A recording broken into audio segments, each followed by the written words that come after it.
Masusubok daw ang ipinatutupad na regulasyon sa isla ng Boracay sa pagdagsa ng mga turista ngayong tag-init. Balitang hatid ni Joseph Morong.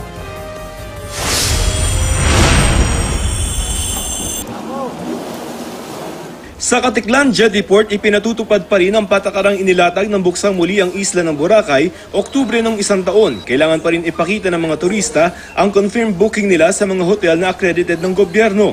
So dapat yung hotel ay compliance. Kung hindi, Ay hindi sila makapasok. palitan lang. Palitan nila.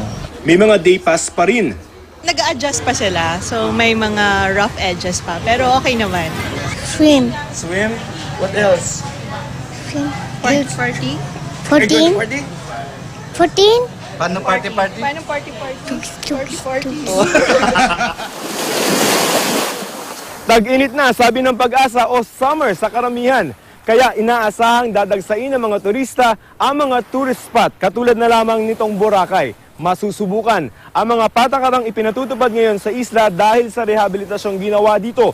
Katulad na lamang ng limit sa bilang ng mga turistang pwedeng pumasok sa isla.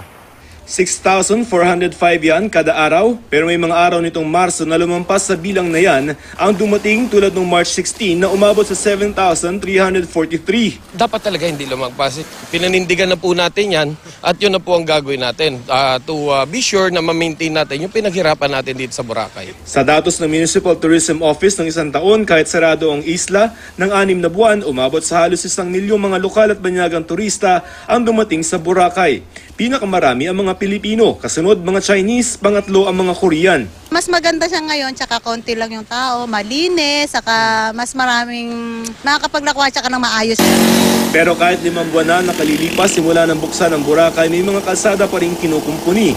May mga water pipes pa rin na inilalatag. Sabi ng Interagency Task Force, sa mga butas pa ng kalsada ay bahagi pa ng Phase 2 ng rehabilitasyon. Phase 2 is only 1.9 kilometers, so hindi naman ganun kahaba.